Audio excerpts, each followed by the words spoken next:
اور فیض صاحب اس کے لیے جو ایک چارجنگ اسٹیشنز کا پورا انفراسٹرکچر ڈیولپ کرنا پڑے گا، اس سلسلے میں بھی کوئی پلاننگ پرائیویٹ سیکٹر ہی کر رہا ہے یا پھر گورنمنٹ کے ساتھ بھی کچھ ڈائلاگ وغیرہ اس سلسلے میں چل رہے ہیں، چونکہ پھر یہ پورے انفراسٹرکچر کو بھی بنانے کی ضرورت پڑے گی؟ جی ہاں، بالکل آپ صحیح فرما رہے ہیں۔ اس کے اندر یہ ہے کہ ہماری جو انٹر سٹی بس بزنس میں ہم نے یہ ڈیسائیڈ کیا ہے کہ ہم اپنی چارجنگ جو ہے اپنے ٹرمینلز پہ ہی کریں گے۔ اچھا، تو بس فل چارج ہوگی، اور لیٹ سے جیسے لاہور سے سیالکوٹ کا سفر طے کرنا ہے، سیالکوٹ پہنچے گی، وہاں پہ ریچارج ہوگی، اور پھر واپس سیالکوٹ سے جیسے لاہور آنا ہو، یا اگر کراچی حیدرآباد میں جو بسیں چلیں گی وہ ہماری ٹرمینلز پہ ہی ریچارج ہوں گی۔ اس کے اندر جو چیلنجز کا سامنا ہے وہ یہی ہے کہ نئے ٹرانسفارمرز لگانے پڑیں گے، گرڈ کنیکشنز لینی پڑیں گی، اور جو ڈسٹریبیوشن کمپنیز ہیں ان سے ڈسکس کرنا پڑے گا کہ اس ہیوی لوڈ کو کس طرح سے انہوں نے کور کرنا ہے۔ تو یہ تو ہمارا جو انٹر سٹی کا بس پروجیکٹ کا منصوبہ ہے، اس سلسلے میں ہماری اپنی ہی سلوشن ہوگی چارجنگ اسٹیشنز کی۔ لیکن آپ بالکل صحیح فرما رہے ہیں کہ جیسے جیسے عوام میں الیکٹرک وہیکلز جو ہیں وہ عام ہوں گی، تو گورنمنٹ کو اور ادر پرائیویٹ انسٹیٹیوشنز کو بھی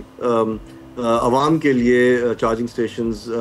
بھی لگانے پڑیں گے۔ لیکن ہمارے جو پروجیکٹ ہے اس کے اندر ہم خود ہی لگائیں گے اپنے ٹرمینلز پہ یہ چارجنگ اسٹیشنز، اور انشاءاللہ اس کے ذریعے، کیونکہ فیض صاحب یہ چارجنگ کی ضرورت شاید نارمل روٹین کے حالات میں تو اتنی نہ محسوس ہو، لیکن آپ کو پتہ ہے ہمارے ملک کا کیا کلچر ہے،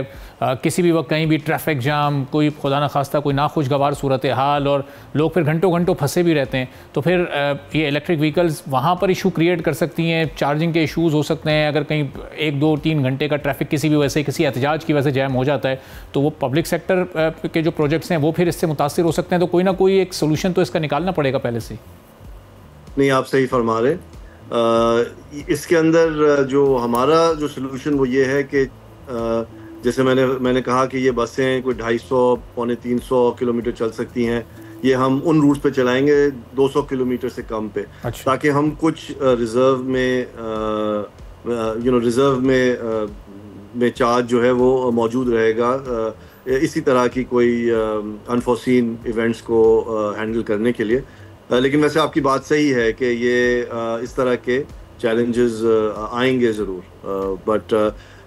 دیکھیں ہوتا یہ ہے کہ کسی چیز کی جب آپ شروعات ہی نہیں کریں گے تو اس سے پہلے اگر کوئی 1000 مسائل آپ سوچ لیں اور کھڑے کر لیں تو پھر ان کا حل نہیں ملتا۔ حل اسی وقت ملتا ہے جب آپ ایک چیز شروع کرتے ہیں، اس کو دیکھتے ہیں، اس کے ہاں جو چیلنجز ہیں وہ ایکسپیرینس کرتے ہیں اور ان کو اوور کم کرتے ہیں۔ تو آئی تھنک یہ ضروری ہے کہ ہم پہلا قدم تو لیں، اور اگر ہم پہلا قدم لیں گے تو انشاءاللہ باقی بھی جو لوگ ہیں وہ دیکھیں گے کہ کامیابی سے یہ ہو سکتا ہے، اور حکومت بھی پھر جو انفراسٹرکچر ڈیولپمنٹ میں جو انہوں نے اپنا حصہ لگانا ہے وہ بھی کانفیڈنس کے ساتھ، اعتماد کے ساتھ انفراسٹرکچر ڈیولپمنٹ میں چارجنگ سٹیشنز اور اس طرح کی چیزیں۔ جو پبلک ہوتی ہے یا عوام جو سفر کر رہی ہوتی ہے، جو مسافر ہوتے ہیں، ان کے لیے سب سے امپورٹنٹ چیز ہوتی ہے کہ ان کی جیب پر تو یہ بھاری نہیں ہونے والی، یعنی اگر ٹیکنالوجی کوئی نئی آنے جا رہی ہے تو اس سے ان کے لیے کرایوں میں تو کوئی خاص ایسا اضافہ نہیں ہو جائے گا جو اس وقت ابھی موجود ہے۔ نہیں، انشاءاللہ اس کے برعکس ہماری امید یہ ہے کہ ان کے کرایوں میں کمی آئے گی اس کے الیکٹرک بسز کی انٹروڈکشن سے، کیونکہ جو لائف ٹائم کاسٹ ہوتی ہے، ٹھیک ہے، ایک یہ بات ضرور ہے کہ الیکٹرک بس کی جو قیمت ہے وہ اپ فرنٹ تھوڑی زیادہ ہوتی ہے، لیکن اس کی لائف ٹائم کاسٹ جو ہے وہ کم ہوتی ہے، کیونکہ جو فیول استعمال ہوتا ہے اور جو بجلی کے جو نرخ ہیں اگر وہ کمپیئر کیے جائیں ڈیزل سے تو وہ پھر اس میں سیونگز ہوتی ہیں۔ تو ہماری امید یہی ہے کہ انشاءاللہ اس سے کوئی سیونگز آئیں گی، اس کے اندر خرچہ نہیں آئے گا۔ سبسکرائب کریں اور بیل دبائیں تاکہ کوئی خبر رہ نہ جائے۔